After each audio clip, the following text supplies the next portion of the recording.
Hello everyone. Greedy की हम लोगों ने दो एप्लीकेशंस पढ़ी हैं अब तक। The first one was knapsack problem and second is job sequencing with deadline. हमने पूरा अच्छे से समझा उनको, टाइम कॉम्प्लेक्सिटी एंड सब देखा। आज के लेक्चर में हम इसकी तीसरी एप्लीकेशन स्टार्ट करेंगे, दैट इज हफमैन कोडिंग। ठीक है, बोलने की जरूरत नहीं है, काफी बार क्वेश्चन आए हैं, इंपॉर्टेंट टॉपिक है, ध्यान से करना है इसको, और बहुत आसान है, एक बार में आपको समझ में आ जाएगा। ईडी में मजा यही है, बहुत जल्दी आपको एक झटके में समझ में आ रहा होगा कि हम क्या करते चले जा रहे हैं। जॉब सीक्वेंस की डेडलाइन कितना आसान था, नैपसेक प्रॉब्लम कितनी डेड इजी थी, ऐसी हफमैन कोडिंग भी बहुत इजी है। तो पहले तो हम समझते हैं कि हफमैन कोडिंग एग्जैक्टली क्या कर रही है, इसका क्या यूज है। ठीक है, एक सिंपल सा सिनेरियो बनाते हैं, उससे समझते हैं। ठीक है, लेट अस सपोज नेटवर्किंग का भी एग्जांपल ले सकते हैं, या हम एक फाइल का भी एग्जांपल, जैसे आप चाहो वो ले सकते हो। जैसे सपोज करो, अलग अलग किताबों में अलग अलग दे रखे हैं। ठीक है, जैसे मैं नेटवर्किंग का पहले एग्जांपल लेता हूँ, मतलब इन द सेंस एक सेंडर है और एक रिसीवर है। ठीक है, सेंडर रिसीवर के पास इंफॉर्मेशन सेंड करना चाहता है, तो उसके पास सपोज कर लेते हैं एक फाइल है। ठीक है, जो कि रिसीवर के पास उसको भेजनी है। तो अगर वो एज इट इज इस फाइल को भेजेगा ना, तो of course you can say bandwidth बहुत लग जाएगी। तो हम इस फाइल को पहले कंप्रेस करना चाहते हैं, we want to compress this file. Okay, और हमारे पास एक आउटपुट फाइल आएगी, उसको हम लोग सेंड करेंगे रिसीवर के पास, ताकि हमारी बैंडविड्थ बच सके। ठीक है, तो बेसिक एम हमारे पास क्या है, what is our basic aim, to save bandwidth. Of course networking में क्या होता है जी, बैंडविड्थ को हमारे को बचाना है। ठीक है, बैंडविड्थ को बचाना है, तो उस बैंडविड्थ को बचाने के चक्कर में हम क्या कर रहे हैं, फाइल को कंप्रेस कर रहे हैं और फिर भेज रहे हैं। तो अब इसको कंप्रेस कैसे करेंगे। ठीक है, पहले तो सिंपल वे आउट देखते हैं। देखो, सपोज करो आप कोई फाइल भेज रहे हो, उसके अंदर से 100 कैरेक्टर्स हैं। ठीक है, let us suppose you want to send a file जिसके अंदर 100 कैरेक्टर्स हैं, और अगर 100 कैरेक्टर्स हैं, तो अगर आप नॉर्मल एस्काई यूज कर लो, ठीक है, एस्काई यूज कर लो, तो एस्काई ऑफ कोर्स 8 बिट का एक्सटेंडेड एस्काई लेना, 8 बिट का। एक्चुअल एस्काई 7 बिट का, एक्सटेंडेड 8 बिट का, आपको पता होगा जो सी लैंग्वेज में हम यूज करते हैं। एक्सटेंडेड एस्काई हमने 8 बिट का ले लिया। तो 100 कैरेक्टर्स भेजने थे, तो ऑफ कोर्स हर एक कैरेक्टर के लिए 8 8 बिट लग जाएंगी। एक कैरेक्टर के लिए कितने लग जाएंगे बेटा, 8 बिट। और 100 ऐसे कैरेक्टर भेजने हैं, तो टोटल कितने बिट लग जाएंगे, 800 बिट डेटा लग जाएगा। ठीक है, तो अब 800 बिट तो भाई हमारे को बहुत ज्यादा लग रहा है, हम इसको कंप्रेस करना चाहते हैं। तो फिर हमने क्या किया कि जो 100 कैरेक्टर थे ना, जो 100 कैरेक्टर की फाइल थी, हमने कहा एक बार इसके अंदर डाइव इन डीप करके देखें तो सही, कैसे कैसे कितने कितने कैरेक्टर यूज हो रहे हैं। तो फिर हमने जब डाइव इन डीप किया, तो फाइल के अंदर देखा कि ज्यादा नहीं जी, सिर्फ 4 ही कैरेक्टर यूज हो रहे हैं, ए बी सी और डी। तो फाइल ऐसे है, ए फिर बी फिर ए बी, फिर ए सी सी डी, ऐसे करके, मतलब 100 कैरेक्टर जो है उसमें यूनिक सिर्फ 4 है, A B C D.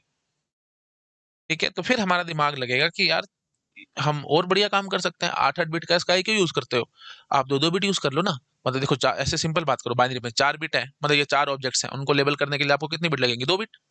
2 bit लगेंगे ना, तो उससे काम कर लो। तो ए को आप दे दो 0 0, इसको आप दे दो 0 1, इसको आप दे दो 1 0, और इसको आप दे दो 1 1।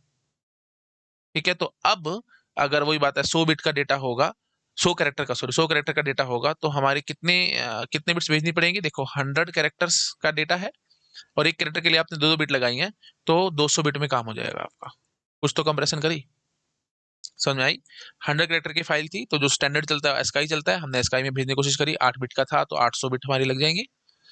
और अगर जब हमने उस फाइल के अंदर डाइव इन डीप करा, देखा, तो हमारे को लगा कि सिर्फ 4 ही कैरेक्टर बार बार रीयूज हो रहे हैं, मतलब मल्टीपल टाइम्स रिपीट हो रहे हैं, लेकिन यूनिक सिर्फ 4 ही है। तो फिर हमने कहा कि भाई 4 कैरेक्टर्स हैं, तो उनको लेबल करने के लिए 2 ही बिट लगती हैं, है ना, लॉग बिस टू 4। तो 0 0 0 1 1 0 1 1 ऐसे ले लिया। तो फाइनली 100 बिट का फाइल था, तो 100 बिट की फाइल के लिए, sorry 100 character, sorry for that, मैं मतलब आई थिंक मैं बिट और कैरेक्टर में थोड़ा वो कर रहा हूँ, आप अपने से समझ पा रहे होगे। 100 कैरेक्टर की फाइल है बेटा, 100 कैरेक्टर की फाइल है, तो उसको भेजने के लिए 200 बिट लग जाएंगे। आई थिंक आप समझ रहे होगे, ठीक है ना। मैं स्लो बोलता हूँ, अब मुझे लग रहा है मैं तेज बोल रहा हूँ, जिसका मतलब फ्रीक्वेंसी तेज हो रही है मेरी। एक्चुअली मैं वीडियो को छोटे से छोटा बनाना चाहता हूँ, उस चक्कर में तेज तेज बोलता हूँ, और फिर वही बात है, मतलब थोड़ा वर्डिंग में हो रहा होगा। आप आई थिंक कॉमन सेंस से समझ पा रहे होगे, बात सिंपल है। 100 कैरेक्टर की फाइल है जी, बस हमारे को इतना पता है। ठीक है ना, 100 कैरेक्टर की फाइल थी, और एक कैरेक्टर 8 बिट का था, तो 800 बिट लग जाएंगी हमारी अगर इसका यूज करते हो। लेकिन हमारे को लगा कि 4 ही कैरेक्टर हैं, जब हमने डाइव इन डीप करके देखा तो 4 ही कैरेक्टर दिखे, तो फिर एक ही कैरेक्टर के लिए 2 2 बिट। तो ठीक है, 100 कैरेक्टर की फाइल के लिए 200 बिट में हमारा काम हो जाएगा। तो काफी हद तक हम कंप्रेशन कर गए, ये तरीका आप यूज कर सकते थे। एक और अच्छा वे आउट है, जब हमने और ज्यादा एनालाइज करा ना, हमने जब फाइल को और ज्यादा एनालाइज किया, तो हमारे को ये लगा कि ए तो 50 बार रिपीट हुआ है, बी 40 बार रिपीट हुआ है, सी सिर्फ 5 बार ही हुआ है और डी सिर्फ 5 बार रिपीट हुआ है। तो हमारे को लगा यार ये तो और अजीब बात है ना, सबको आपने दो दो बिट दे दी, तो जो ए 50 बार रिपीट हो रहा है उसको हम कम बिट में काम करने की कोशिश करते हैं ना। तो फिर यहाँ पे बेटा हम यूज करते हैं प्रीफिक्स कोड का। यहाँ पे अब पिक्चर आएगी प्रीफिक्स कोड की। क्या होता है प्रीफिक्स कोड अभी समझाऊंगा, लेकिन हम इस तरीके से चल सकते हैं। आपने कंप्यूटर नेटवर्क अगर मेरे से पढ़ा है, लिंकिंग करा करो बेटा, जितना लिंकिंग करोगे उतनी जल्दी चीजें दिमाग में घुसेंगी। कंप्यूटर नेटवर्क आपने मेरे से पढ़ा है। आईपी एड्रेसिंग, आईपी एड्रेसिंग मैंने आपको बताया था, क्लास ए के लिए पहले बिट 0 फिक्स है, क्लास बी के लिए 1 0 फिक्स है, क्लास सी के लिए 1 1 0 फिक्स है, एंड सो ऑन। याद है ना। तो बिल्कुल वैसे ही यहाँ पे हम बनाएंगे। तो ए को हम दे देंगे 0, ए की बिट। बी को हम दे देंगे 1 0, सी को हम दे देंगे 1 1 0 और डी को हम दे देंगे 1 1 1। ये है जी प्रीफिक्स कोड का एग्जांपल। प्रीफिक्स कोड का मतलब क्या होता है कि कोई भी कोड प्रीफिक्स नहीं है किसी दूसरे कोड का। मतलब इन द सेंस बी के लिए हमने 1 0 लिया ना, तो प्रीफिक्स क्या होगा 1 या फिर 1 0। है ना, ये समझ में आता है कि नहीं आता। प्रीफिक्स वगैरह, प्रीफिक्स सफिक्स स्ट्रिंग में हम यूज किया करते थे। हमने टीओसी में भी पढ़ा है, डिजिटल में भी पढ़ा है थोड़ा थोड़ा। तो जैसे देखो, इसके अगर हम प्रीफिक्स निकालने की कोशिश करेंगे तो सबसे छोटा प्रीफिक्स नल है, अगर टीओसी की बात करूँ तो। फिर उससे 1 हो सकता है, फिर 1 0 हो सकता है, फिर 1 0 1 हो सकता है, फिर 1 0 1 1 हो सकता है, फिर 1 0 1 1 0 हो सकता है, फिर 1 0 1 1 0 1 हो सकता है, या फिर 1 0 1 1 0 1 1 हो सकता है। मतलब entire string is also prefix. ठीक है, तो प्रीफिक्स में, फिर प्रीफिक्स का मतलब क्या होगा, पहले वाला पार्ट। सफिक्स वाला क्या होता था, बाद वाला पार्ट। है ना। तो null is a prefix, then one is prefix, then लिख देता हूँ null is prefix, one is prefix, 1 0 is prefix, then 1 0 1 is prefix, 1 0 1 1 1 is prefix, and so on. ये आप समझ गए होगे अच्छे से। तो अब आप देख लो, कोई भी कोड किसी दूसरे कोड का प्रीफिक्स बन के नहीं बैठ रहा। ठीक है। अच्छा चलो मैं आपको ऐसे समझाता हूँ। ये तो एक बार मैंने ये साइन किया अपनी मर्जी से। मैं अगर ये साइन करता तो जैसे इसको 0 दे देता, इसको 0 0 दे देता, इसको से 1 1 दे देता, इसको 1 0 दे देता, ऐसे करके मैं कुछ करता। अगर मैं इस तरीके से कोड लेता तो अब मैं क्या कह सकता हूँ कि जो ए के लिए मैंने कोड लिया है या बिट लिया है वो 0 लिया है, तो बी का जो प्रीफिक्स है ना, मतलब या ए जो है, A itself is prefix of B. मतलब समझ में आ रहा है। ए का कोड क्या है जी, 0 है, तो 0 is prefix of this double 0 ना। तो ये बहुत प्रॉब्लम क्रिएट करेगा। कैसे प्रॉब्लम क्रिएट करेगा वो मैं भी आपको समझाता हूँ। ठीक है, यहीं से चलो, यहीं से समझ देख लो। अगर आपने से कोड था ए, ठीक है, मतलब डबल ए था जो आपको भेजना था, तो आप उसके लिए क्या भेजोगे जी, 0 0 भेजोगे। और अगर बी होता तो भी आप 0 0 भेजते। तो now receiver will get confuse ना कि बी भेजा गया है या डबल ए भेजा गया। That is the biggest problem. समझ में आ रहा है। तो यहाँ पे प्रीफिक्स, ये प्रीफिक्स कोड नहीं लिखे जी हमने। This is not an example of prefix code. ये प्रीफिक्स कोड नहीं है। क्यों नहीं है, क्योंकि एक कोड दूसरे कोड का प्रीफिक्स बन के बैठा हुआ है। दिख रहा है कि नहीं दिख रहा, एक कोड ये 0, ये दूसरे कोड में प्रीफिक्स बन के बैठा हुआ है कि नहीं। तो it will create very big problem for us. तो डिकोडिंग तो आप कर जाओगे से, सॉरी एनकोडिंग तो कर जाओगे। डबल ए है तो उसके लिए 0 0 लिखना है ना। मतलब ए के लिए 0 और दूसरे ए के लिए भी 0 है, ये एनकोड हो गया ना, बाइनरी में लिखना, दैट इज एनकोडिंग। अच्छा, और बी के लिए आपको पता है डबल 0 भेजोगे। सो जब रिसीवर रिसीव करेगा double 0, now receiver will get confuse. मतलब जब इसकी डिकोडिंग करनी होगी तब तुम फंसोगे। एनकोडिंग तो कर गई, डिकोडिंग में अब तुम फंस जाओगे। डबल 0 है तो क्या है ये ए और ये ए लिखूं, या फिर इस डबल 0 के लिए मैं बी लिखूं। That is the biggest problem. हम आंसर नहीं कर पा रहे। लेकिन अगर हमने ऐसे करा होगा तो अब देख लो, कोई भी कोड किसी दूसरे कोड का प्रीफिक्स बन के नहीं बैठ रहा। ये 0 है, किसी भी कहीं पे स्टार्टिंग में 0 आ रहा है, नहीं आ रहा। समझ रहे हो? ये 1 0 है तो कहीं भी स्टार्टिंग में 1 0 नजर आता है, नहीं आता। यहाँ पे ये देख लो भाई, ट्रिपल डबल 1 0 है तो किसी भी कोड में आपको डबल 1 0 शुरू में नजर आता है, नहीं आता। ट्रिपल 1 किसी भी कोड में शुरू में ट्रिपल 1 नजर आता है, नहीं आता। तो ये प्रीफिक्स कोड है। प्रीफिक्स कोड का मतलब क्या हुआ कि कोई भी कोड किसी दूसरे कोड का प्रीफिक्स बन के नहीं बैठना चाहिए। अगर कोई भी कोड किसी दूसरे कोड का प्रीफिक्स बन के बैठ जाएगा तब वो प्रीफिक्स कोड नहीं होता। और उसमें आप एनकोडिंग तो चलो ठीक है, मैं आपकी बात मानता हूं, कर जाओगे, बाइनरी में कर लोगे। लेकिन जब बाइनरी से वापस अपने कैरेक्टर्स पे आने की कोशिश करोगे तब तुम फंस जाओगे, तब आंसर नहीं आएगा जी हमारे पास। ठीक है, हम कंफ्यूज हो जाएंगे क्या हो रहा है और कैसे हो रहा है। जैसे मैंने आपको यहाँ पे एग्जांपल दिया। ठीक है, 0 था, ये इस डबल 0 का ये प्रीफिक्स बन के बैठा हुआ था। That will create very big problem for us. I think आप समझ गए। ठीक है, तो प्रीफिक्स कोड लिखना सबसे बेस्ट वे आउट है। तो हमने ये प्रीफिक्स कोड आपको लिख के दिखाए। ठीक है, तो ए 50 बार आ रहा था, बी 40 बार आ रहा था, सी 5 बार आ रहा था, डी 5 बार आ रहा था। Again and again I am repeating. हो क्या रहा है बेटा, सबसे पहले हमारे पास क्या था जी, 100 कैरेक्टर की फाइल थी जी। 100 कैरेक्टर की फाइल को भेजने के लिए 800 बिट लगाओगे जी नॉर्मल स्काई में। फिर हमारे को लगा, जब हमने वो डायमंड डीप किया तो लगा सिर्फ 4 ही कैरेक्टर यूज हो रहे हैं। तो आपने क्या किया, क्यों 8 8 बिट भेजते हो भाई, 0 0 0 1 1 0 1 1 भेज लो। तो आराम से एनकोडिंग हो जाएगी, डिकोडिंग भी हो जाएगी, है ना। जैसे कहीं 0 0 दिखेगा, फिर 0 1 दिखाई देगा, 1 0 1 ऐसे दिखाई देगा, फटाफट पकड़ लोगे 0 0 है जी, ठीक है जी, ए है जी। तो दो दो के वो ग्रुप बना बना के अपना आंसर करते जाना ना, इसमें कुछ भी नहीं है। तो एनकोडिंग भी बहुत आराम से हो जाएगी, डिकोडिंग भी बहुत आराम से हो जाएगी, इसमें कोई दिक्कत नहीं है। ठीक है, बट अगर हम और डाइव इन डीप करते हैं तो हमने थोड़ा और समझा कि भैया ए तो 50 बार आ रहा है, बी 40 बार आ रहा है, सी 5 बार आ रहा है, डी 5 बार आ रहा है। तो फिर हमारे को लगा यार क्यों सबके दो दो बिट लगाते हो, आप इस तरीके से चल लो। आप बोलोगे कि सर देखो अभी तो आप दो दो बिट लगा रहे थे, सी के लिए आपने 3 लगा दी, डी के लिए आपने 3 लगा दी, पहले तो आप 2 ही बिट लगा रहे थे, यहाँ तो नुकसान कर लिया। लेकिन नुकसान सिर्फ 5 बार होगा, ऐसे समझो, नुकसान सिर्फ 5 बार होगा। और यहाँ पे ए के लिए आपने 1 बिट लगाई, पीछे 2 बिट लगाई थी, तो अब 50 बार फायदा होगा, ऐसे समझो। 5 5 10 बार नुकसान हुआ और 50 बार फायदा हुआ। तो समझ रहे हो ना, तो 10 बार नुकसान झेल लो, कोई बात नहीं, 50 बार फायदा भी तो झेलोगे ना फिर। ठीक है, 10 बार नुकसान झेला, 50 बार फायदा झेला, तो बेटर ऑप्शन क्या है जी, 50 बार फायदा वाला काम करो ना, मतलब ये नुकसान होता तो होने दो। ठीक है, तो पहले तो हम सारा दो दो में कर रहे थे, लेकिन अब ये हो गया, तो ये बी जो 40 था उसके लिए तो हमने ना कोई फायदा किया ना नुकसान किया, क्योंकि पहले भी 2 बिट थे, अभी भी 2 ही बिट है बी के लिए। ठीक है, लेकिन ए में हमारे को 50 बार का फायदा हो जाएगा और यहाँ पे 10 बार का नुकसान होगा। आई थिंक आप समझ पा रहे होगे, ठीक है। बट कोई बात नहीं, है ना, बट अल्टीमेटली हमारे को फायदा ही होगा, आप समझ पा रहे हो। तो ये एक प्रीफिक्स कोड मैंने लिख के दिखाया है। अब इससे जरा देखते हैं कितना हम फायदा उठा पाए, कितना फायदा हम कर पाए। तो मैं क्या बोलूंगा जी, हमने कितनी, अब टोटल आपको जो फाइल है 100 कैरेक्टर वाली, तो आपको कितने बिट्स फायदा करके वो मैं निकाल के दिखाता हूँ। हाँ जी, तो ए 50 बारी है ना, तो 50 इंटू 1, 1 बिट ही जाएगी ए के लिए। बी 40 बारी जाएगा, तो दो दो बिट ही जाएंगी, मतलब प्लस 40 इंटू 2, समझ रहे हो। और सी 5 बारी जाना है, तो मतलब 5 बारी 3 बिट जाएंगी, और फिर वही बात 5 बारी 3 बिट जाएंगी। तो कितना आंसर आ गया, 50 80 8 5 13, 160 आ गया जी, 160 आ गया। तो मतलब पहले जो तुम 200 बिट लगा करके बैठ रहे थे, वो तुम अब 160 में काम कर लोगे, तो this is best. Prefix code से काम करो, सबसे बढ़िया आंसर निकलेगा। मतलब कंप्रेशन करना है तो प्रीफिक्स कोड की हेल्प से करो। ठीक है, तो अब हमारे को ये समझ में आता है कि प्रीफिक्स कोड तो यूज करें, बट ये हर बार हम प्रीफिक्स कोड लाएंगे कैसे। अब मल्टीपल कैरेक्टर्स हो सकते हैं, बहुत सारे रिपीट हो रहे होंगे, कुछ कुछ हो रहा होगा, तो कैसे लाएं हर बार प्रीफिक्स कोड। क्या कोई एल्गोरिदम है इस काम के लिए? यस, उस एल्गोरिदम का नाम है बेटा हमारे पास हफमैन कोडिंग। ठीक है, तो हफमैन कोडिंग एक एल्गोरिदम है। हफमैन कोडिंग ये एक एल्गोरिदम है, और ये एल्गोरिदम क्या करता है, इनपुट में लेगा कि कौन कौन से कैरेक्टर हैं और उनकी क्या क्या फ्रीक्वेंसी है।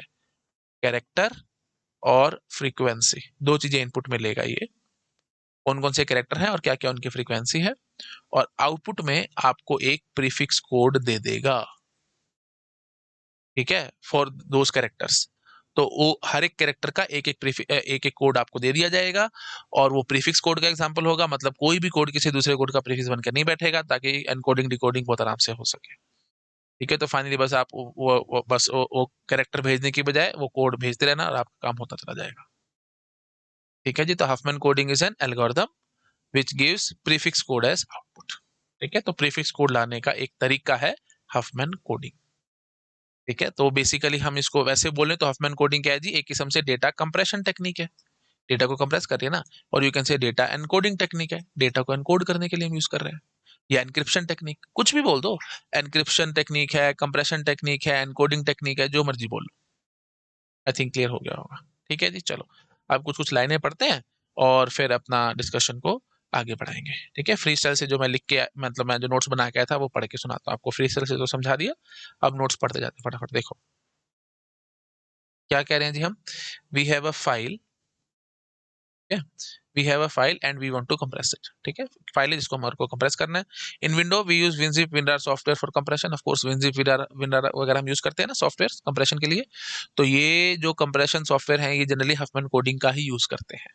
ठीक है, तो जो भी विनजिप या विंडर का जो भी एल्गोरिदम होगा जो कंप्रेशन के लिए वो यूज करते होंगे, वो ऑफ कोर्स हफमैन कोडिंग पे ही बेस्ड होगा। तो हमने आगे लिखा हुआ है all this software uses compression algorithm based on Huffman coding. Okay, file contain 100 character but unique characters are only 4, say A B C D, जैसे मैंने आपको एग्जांपल में बताया।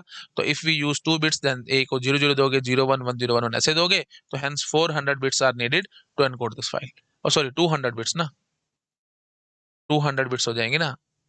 सो एक एक मिनट रुकना, मैंने क्या बोला था, 100 कैरेक्टर हैं और हर एक कैरेक्टर के लिए दो दो बिट है, तो ठीक है 200 bit needed to encode this file. 400 क्यों, अगर हर एक कैरेक्टर के लिए 4 बिट लगाते अब तब 400 होती ना, तब तो 200 होगी। ठीक है, कह रहे तो ऑब्वियस है, समझ गए होगे। ओके, हाँ जी। तो अब आगे हमने देखा, but generally their frequency is not same. 200 bit में हम काम तो कर लेंगे, लेकिन इनकी फ्रीक्वेंसी जनरली सेम नहीं होती है ना भाई। ऐसे थोड़ी होता है कि 25-25 ही होंगे सारे। फ्रीक्वेंसी सेम का मतलब क्या होगा, सब 25-25, ए भी 25 है, बी भी 25 है, सी भी 25 है और डी भी 25 है। अगर 4 ही कैरेक्टर आप यूज कर रहे हो और 100 कैरेक्टर की फाइल है, तो सभी की फ्रीक्वेंसी सेम, मतलब सब 25-25। बट ऐसा जनरली होता तो नहीं है, कुछ कम कोई ज्यादा होता होगा, तो इसलिए हमने लिखा है but generally their frequency is not same, and in that case we use Huffman coding. For example, तो हफमैन कोडिंग कब यूज कर पाओगे, जब फ्रीक्वेंसी सेम नहीं है। ऑफ कोर्स अगर फ्रीक्वेंसी सेम है तो भी आप हफमैन कोडिंग लगा सकते हो, लेकिन कंप्रेशन नहीं कर पाएगा वो बढ़िया से। ठीक है, आई थिंक आप समझ रहे होगे। अगर सभी को, ये अच्छी इंपॉर्टेंट बात है, प्लीज ध्यान रखना। तो अगर डिफरेंट फ्रीक्वेंसी है कैरेक्टर्स की, तभी हफमैन कोडिंग से आप कंप्रेशन कर पाओगे। अगर फ्रीक्वेंसी सेम हुई तो हफमैन कोडिंग आप लगा करके प्रीफिक्स कोड निकाल तो लोगे, बट उससे कंप्रेशन बढ़िया होगी नहीं। ठीक है, ओके। हाँ जी, तो but generally their frequency is not same, and in that case we use Huffman coding. For example, A 50 है, बी 40 है, सी 5 है और डी 5 है। ठीक है, उसके बाद अब हम क्या कहेंगे कि now we can assign prefix code to these characters. ठीक है, to these characters so that encoding and decoding is possible uniquely. Prefix code हम देंगे। Now prefix code means no code is prefix of another. कोई भी code किसी दूसरे code का prefix बनकर नहीं बैठेगा, ये हमने लिखा हुआ है। प्रीफिक्स कोड का मतलब यही है। ओके, तो हेयर वी कैन असाइन, ए को 0 दे देंगे, बी को 10 दे देंगे, सी को 11 0 दे देंगे और डी को 111 दे देंगे, है ना। तो ये प्रीफिक्स कोड का एग्जांपल है। ठीक है, तो अब ये प्रीफिक्स कोड लाओगे कैसे, ये लाने का तरीका हफमैन कोडिंग है जी, मैंने अभी आपको बताया था। ठीक है ना, तो ये तो मैंने अपने वैसे कॉमन सेंस से समझा दिया, जैसे हमने कंप्यूटर नेटवर्क में पढ़ा था। जीरो, क्लास ए के लिए 0 होगा, क्लास बी के लिए 10, क्लास सी के लिए 11, क्लास डी के लिए अब आई थिंक याद आ रहा होगा आपको ना, वो बिट्स हम फिक्स किया करते थे। क्लास डी के लिए 3 1 और 1 0 था, और क्लास ई के लिए चारों 1 होते थे, शुरू के चारों बिट। याद आ रहा होगा, ठीक है। हाँ, तो बस यही वो हम ये बताना चाह रहे हैं कि हम ये कोड्स असाइन कर सकते हैं, और ये कोड कैसे आए होंगे, ये हफमैन कोडिंग से आएंगे, वो अभी मैं आपको लॉजिक समझाऊंगा कैसे करते हैं। ओके, तो hence number of bits for 100 character file will be, ये देख लो भाई 160 आ रहे हैं, है ना। ये अभी मैंने कैलकुलेशन भी करके दिखाई थी। Okay, but in uniform coding, but if uniform encoding is used then we need 200 bits. Uniform encoding मतलब सबको 2-2 बिट, जैसे अभी पीछे देखा था तब 200 बिट लग रही थी। वो आप समझ ही पा रहे हो। ठीक है, चलो ये सारा एक स्क्रीन पे कर देता हूँ। अच्छा, एक स्क्रीन पे नहीं आएगा शायद, ज़्यादा है। तो आप ऐसा करो, यहाँ से नोट डाउन करो, पहले यहाँ तक नोट डाउन कर लो, येलो तक, येलो वाला कर लिया नोट डाउन। ओके, उसके बाद फिर ये ग्रीन पेन से जो लिखा हुआ है वो यहाँ तक नोट डाउन कर लो। कर लिया जी, ठीक है। अब आते हैं आगे। Okay, so now how to assign, अब सवाल उठेगा कि how to assign this prefix codes. ये प्रीफिक्स कोड हम असाइन कैसे करें, जो हमने सोचा था, ए को 0 दे दो, बी को 10 दे दो, एंड सो ऑन, है ना।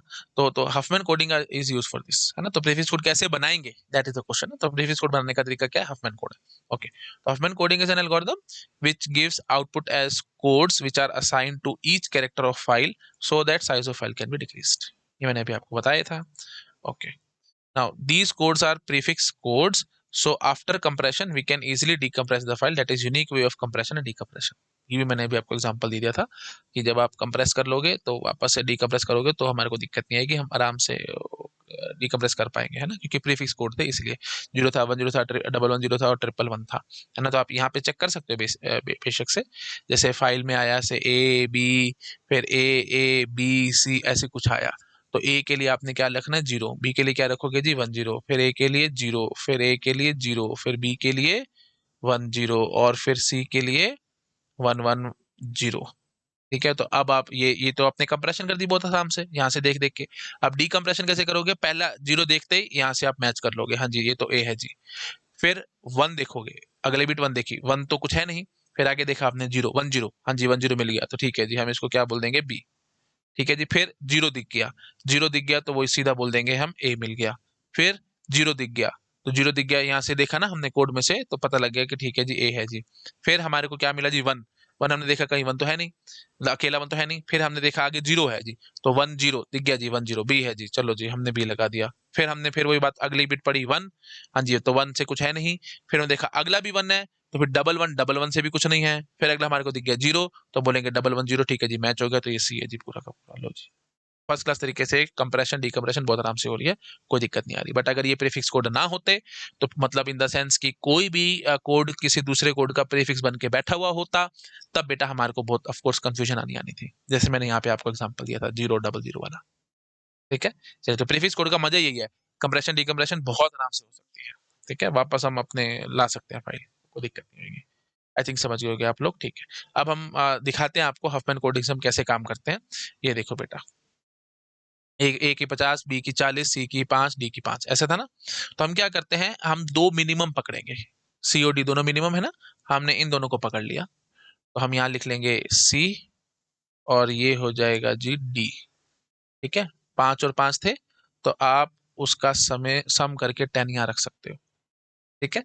और इस 10 को वापस यहाँ लिस्ट में रख लो।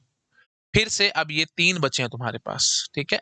अब इन तीनों में से मिनिमम पकड़ लेना, दो मिनिमम पकड़ लेना, 40 और 10। तो 10 तो तुम्हारे पास ये है ही, 40 और आ गया। तो इसका मतलब क्या हो गया, ये 40 वाला कौन सा है जी, बी है जी। लो जी, ये बी था। बेशक से यहाँ पे लिखना है तो आप किसी दूसरे कलर से लिख सकते हो साथ में, ये चलो मैं बाद में लिख दूंगा। अच्छा, ये बी था। तो अब 40 था ना, तो 40 जमा 10 50, तो यहाँ पे समेशन करके ऊपर लिख दो 50, ठीक है जी। तो फाइनली इन दोनों से हमारे को क्या मिल गया, 50। तो अब वो वही 50 वापस लिस्ट में डाल दिया। तो टोटल अब दो ही बचे हमारे पास, समझ रहे हो ना, पहले 4 थे। देख लो पहले क्या थे, 50 40 5 और 5, 5 और 5 ऐड करे, मतलब इन दोनों को डिलीट कर दिया और 10 को वापस लिस्ट में डाल दिया। तो ये 10 ये हमने लिखा हुआ था, और ये 10 वापस लिस्ट में। फिर दो मिनिमम पकड़े, 40 और, हाँ, हमेशा रूल याद रखना, दो मिनिमम पकड़ने हैं, 40 और 10 50। तो ठीक है जी, तो फिर 50 को वापस से हमने डाल दिया, इन दोनों को डिलीट कर दिया लिस्ट में से और वापस से 50 डाल दिया, ठीक है। तो अब ये दो बचे हैं 50 50। तो ठीक है जी, तो फाइनली एक 50 और, तो मतलब 100 आ जाएगा ऊपर, ठीक है। और वो 50 किसके लिए था, ए के लिए था। लो जी, तो ये ट्री बन गया हमारे पास, हफमैन ट्री। तो अब यहाँ पे बेशक से आप किसी दूसरे कलर से लिखना चाहते हो ताकि आपको याद रहे, तो लिख सकते हो ये 5 था, ये 5 था, ये 40 था और ये 50 था। तो आप बोल सकते हो, देखो 5 5 10, 10 और 40 50, 50 50 100, ऐसे आप देख सकते हो, मतलब रिकॉल हो जाएगा, सारा ठीक ठाक है काम। ओके। अच्छा, अब हम क्या करेंगे, अब हमने बेटा इनकी लेबलिंग करेंगे, ठीक है, लेबलिंग करेंगे। तो let me make cloning of this, ठीक है। अच्छा, अब देर आर मल्टीपल वेज, ठीक है। तो गेट में क्या वे होगा वो हमारे को देखना पड़ेगा। कई बार स्पेसिफाई भी कर देते हैं, कई बार नहीं भी करते, तो फिर हमारे को कुछ ना कुछ करके देखना पड़ेगा। तो देखो क्या होगा, एक रूल बना लो कि राइट हैंड साइड पे हमेशा 0 दूंगा, लेफ्ट हैंड साइड पे हमेशा 1 दूंगा। तो यहाँ पे 0 दे दिया, यहाँ पे 1 दे दिया, यहाँ पे 0 दे दिया, यहाँ पे 1 दे दिया, यहाँ पे 0 दे दिया, यहाँ पे 1 दे दिया, ऐसे। या फिर आप रूल सेट कर दो कि राइट हैंड साइड 1 दूंगा, लेफ्ट हैंड साइड 0 दूंगा, यहाँ पे 1 दूंगा, यहाँ पे 0 दूंगा, यहाँ पे 1 दूंगा, यहाँ पे 0 दूंगा, ऐसे चला लो। या फिर अगर मिक्स भी कर सकते हो, मेरे को इसमें भी कोई दिक्कत नहीं है, यहाँ पे 1 यहाँ पे 0, ठीक है, यहाँ पे 0 यहाँ पे 1, फिर यहाँ पे 1 यहाँ पे 0, या जो जो जो आप लेना चाहते हो, कैसे भी मिंगल अप करके भी कर सकते हो। अच्छा, अब हम क्या करेंगे, अब हम रूट से शुरू करेंगे। और जैसे ए के लिए लिखना है, तो ए के लिए क्या होगा जी, 0, ठीक है। तो यहाँ से अब समझ में आएगा आपको, ए के लिए कोड बनेगा जी 0। बी के लिए क्या बनेगा, रूट से शुरू करना है, 100 से है ना, यहाँ से तो 1 ये 0 ऐसे लिखना है। तो बी के लिए कोड बनेगा जी 10। अच्छा, उसके बाद डी के लिए क्या बनेगा जी 110, और सी के लिए क्या बनेगा जी 111, ठीक है जी। तो सी के लिए क्या बन जाएगा 111, और डी के लिए क्या बन जाएगा जी 110। रूट से शुरू करना है, बार बार बता रहा हूँ। अच्छा, अगर ऐसा कुछ होता तो हम क्या कह देते हैं, ए के लिए हो जाएगा जी 1। अच्छा जी, फिर बी के लिए क्या हो जाएगा जी 01, सी के लिए क्या हो जाएगा जी 000, 000, और डी के लिए क्या हो जाएगा जी 001, समझ गए। अच्छा, तो अब अच्छा, एक इससे अगर हम मैच करें, तो जो हमने बनाया था, ये जो मैंने बोला था आपको 0 1 0 1 1 0 और 1 1 1, तो ए के लिए 0 था, बी के लिए 10 था, सी के लिए 1 1 0 था, और ये बिल्कुल वैसे ही बन गया लगभग जो हमने यहाँ पे करके दिखाया आपको। देख लो, ए के लिए 0, बी के लिए 10, हाँ, सी के लिए 1 1 0 था, डी के लिए 1 1 1 था। तो आप सी डी इधर कर दो, सी इधर कर दो, उसमें क्या हो गया, इनको तो आप इधर उधर शिफ्ट कर सकते हो, इसमें कोई लड़ाई झगड़ा नहीं है हमारा। तो आप ला सकते थे 1 1 0, है ना, मतलब सी के लिए 1 1 0 हो जाता है, क्योंकि सी इधर आ जाता है ना, डी इधर हो जाता है, समझ गए हो ना, समझ गए कि नहीं। चलो यार, 1 मिनट लगेगा, ये भी दिखा देता हूँ मैं तुम्हारे को, ठीक है। मैं नहीं चाहता मतलब कोई डाउट रह जाए किसी स्टूडेंट के दिमाग में। तो यहाँ पे आप शिफ्टिंग कर सकते थे इनकी, ठीक है, क्योंकि शुरू में आप शुरू कर रहे हो ना, तो आप इसको इधर डी कर दो, इधर सी कर दो, उसमें कोई वो बात है ही नहीं, ठीक है। इधर डी कर दो और इधर सी कर दो। ओके, तो अब वही चलाओ, राइट साइड 0 और लेफ्ट साइड 1 0 1 0 1। लो, अब देखो आराम से, ए के लिए क्या आ रहा है जी 0, बी के लिए क्या आ रहा है जी 10, सी के लिए क्या आ रहा है जी 1 1 0, और डी के लिए क्या आ रहा है जी 1 1 1। ये चेक कर सकते हो, बिल्कुल वही आ गया जो मैंने आपको पीछे लेके दिखाया था, तो बोलता ना मैंने वही बोला था मैंने कि ये कोड कैसे आते हैं, हफमैन कोडिंग की हेल्प से आते हैं। ठीक है, ट्री बनाओ और काम खत्म करो। अच्छा, अब इस तरीके से चलते हैं हम लोग। तो भी आप समझ पा रहे हो ए के लिए क्या कोड आएगा, बताओ। ए के लिए कोड आएगा जी 0, बी के लिए क्या कोड आएगा जी 11, सी के लिए कोड क्या आएगा जी 101, 101, और डी के लिए क्या आएगा जी 100। तो कैसे भी कर लो प्रीफिक्स कोड ही आएंगे। अब आप मुझे बताओ, ए का कोड है जी 0, तो क्या किसी कोड में 0 शुरू में है? नहीं है जी। प्रीफिक्स मतलब क्या, तो स्टार्टिंग वाले में हाँ। तो 11 है, तो क्या किसी कोड में 11 तुम्हारे को शुरू शुरू में नजर आ रहा है? नहीं नजर आ रहा। सी के लिए क्या जी 101, कहीं भी नहीं आ रहा। 100 वो भी कहीं नहीं आ रहा। तो मतलब हमेशा प्रीफिक्स कोड ही आएंगे। हफमैन कोडिंग का मजा यही है, हमेशा प्रीफिक्स कोड देगा ये। ठीक है, इसको तो हमने देख ही लिया। अच्छा, इसमें भी देखो बेटा, 1 है ना, तो क्या किसी भी कोड में स्टार्टिंग में 1 है? नहीं है। 01 है, क्या किसी कोड की स्टार्टिंग 01 से हो रही है? नहीं हो रही जी, है ना। उसके बाद देखो तुम 000, किसी कोड की स्टार्टिंग 000 से नहीं, किसी कोड की स्टार्टिंग 001 से नहीं, एंड सो। ठीक है, तो थिंक आप समझ गए होगे। देर आर, तो इसमें कोई रूल रेगुलेशन वाली बात नहीं है, कोई लड़ाई झगड़ा नहीं है, आप कैसे भी चला सकते हो और हमारा हम आंसर लेके आ सकते हैं। बात समझ आ गई? ठीक है, बस मेन बात है ट्री बनाना। ट्री बनाना आपको आना चाहिए, उसके बाद कोडिंग तो जैसे भी ऑप्शन होगा उसके हिसाब से हमारे को देखना पड़ेगा। और अभी नोट डाउन। ठीक है, अच्छा एक एग्जांपल और दिखाता हूँ, जैसे ये है। देखो इसमें ना नंबर्स बहुत सारे हैं, ये ना हमारे को करेगा तंग। तो अगर आप मतलब ये सब से चक्रों से बचना चाहते हो, काम साफ सुथरा करना चाहते हो, तो इनको ना डिक्रीजिंग ऑर्डर में कर लो। अगेन एल्गोरिथम जो भी दिखाऊंगा नेक्स्ट लेक्चर में, अभी तो नहीं देखेंगे हम, नेक्स्ट लेक्चर में वहां पे हम डिक्रीजिंग ऑर्डर में नहीं करेंगे। ये सिर्फ आपकी सहूलियत के लिए दे रहा हूँ, ताकि आपका पेपर में मिस्टेक ना हो। ये मैं नहीं बता रहा बेटा, मेरा एक्सपीरियंस बता रहा है। बहुत सारे स्टूडेंट सिली मिस्टेक करके गलतियां कर देते हैं। तो उस गलती से बचने का तरीका क्या है, आप इसको डिक्रीजिंग ऑर्डर में कर लो। शॉर्टकट बढ़िया से बता रहा हूँ, ठीक है, ध्यान से सुन लो। तो अगर आप इनको डिक्रीजिंग ऑर्डर में कर लोगे ना, तो काम अच्छा रहेगा। ए 45 हो गया, उसके बाद ई है जी 30, और फ्रीक्वेंसी दे रहे हैं ना। 30 के बाद अगला छोटा कौन सा है जी, डी है जी 14, उसके बाद बी है जी 5, उसके बाद एफ है जी 4, और फिर सी है जी 2। ये डिक्रीजिंग ऑर्डर में करने का क्या फायदा होगा कि जो हमेशा हमने दो मिनिमम पकड़ने ना, तो फटाफट से तुम्हारे को दो मिनिमम दिखाई देंगे। ठीक है, अच्छा जी, तो एफ हो गया और सी हो गया। अब ट्री देखना कितना आराम से बनेगा। तो 4 और 2 6, 6 इधर लिख लो, लिस्ट में वापस 6 ऐड कर दिया, तो दो मिनिमम पकड़े, दो मिनिमम से हमने ये देखो ये 6 बना लिया और 6 इधर ऐड कर दिया, लिस्ट में ऐड कर दिया। तो अब 45, 30, 14, 5 और 6 बच रहा है। तो अब इन दोनों मिनिमम को पकड़ लेंगे, 6 और 5 ही तो है ना दो मिनिमम, तो 11 आ गया। ठीक है जी, तो यहाँ लिखेंगे हम 11, और ये बी के लिए दे देंगे, मतलब गलतियां नहीं होंगी, ये बढ़िया बात है। फिर आप ये 14 और 11 को पकड़ो। ठीक है, तो अब क्या बन के आएगा, 25, लिखो ऊपर 25, और ये डी हो गया जी इधर, 25 ऐड करो, 30 और 25 55, 55 तो इधर लिखेंगे हम 55, और इधर दे देंगे, ये कौन सा था जी, ई था।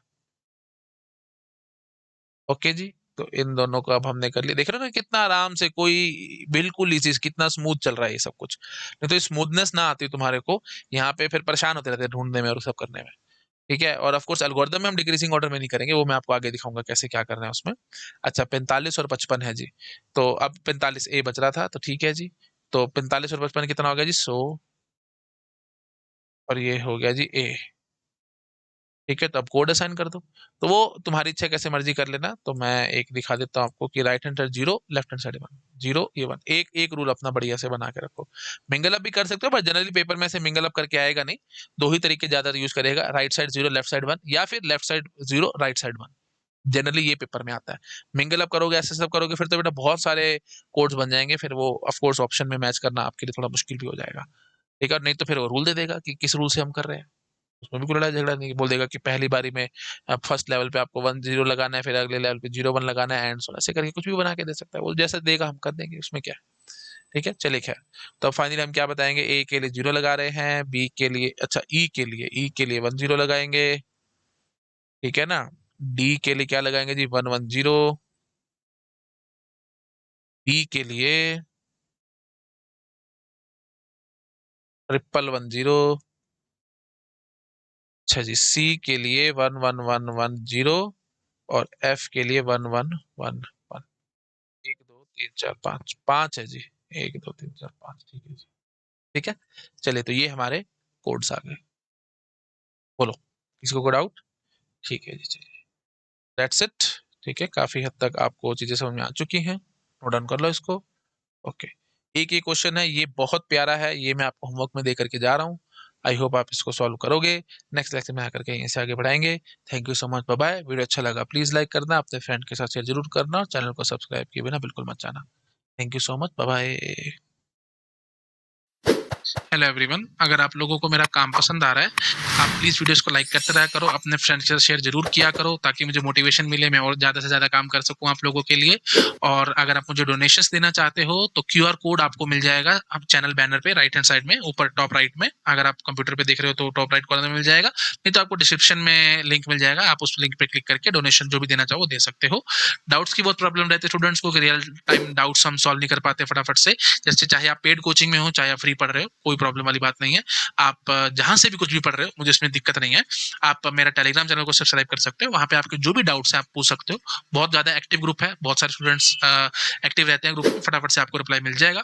लेकिन और अगर आप और ज्यादा मैनेज वे में चलना चाहते हो, बहुत अच्छे से प्रॉपर मैनेज तरीके से, कि डाउट्स अलग अलग हो, हमें जैसे टीओसी का अलग चैनल हो, कंपाइलर का अलग चैनल हो, डिजिटल का अलग चैनल हो, एंड सॉन, तो अलग चैनल वाइज चैनल हमने बना रखा है। बहुत अच्छा सा डिस्कॉर्ड सर्वर हमने मेंटेन किया है ना, एक स्टूडेंट ने बना करके दिया था, तो आप उसको भी सब्सक्राइब कर सकते हो। लिंक आपको डिस्क्रिप्शन में मिल जाएगा। सब कुछ फ्री है भैया ना, मैं किसी चीज के लिए पैसे चार्ज नहीं करता हूँ, everything is free of cost. Donation देना चाहते हो आप, मोस्ट वेलकम, आप दे सकते हो। बट ये सब चीजें मैं आप लोगों के लिए लाइफ टाइम फ्री रखूंगा। डिस्कॉर्ड सर्वर हो गया, टेलीग्राम चैनल हो गया, और मेरा यूट्यूब चैनल हो गया, everything will be free of cost. मैं अपने मुंह से कभी कुछ नहीं मांगूंगा आपसे। ठीक है, आप जो देना चाहते हो आप वो मुझे दे सकते हो। Okay, thank you so much, bye bye.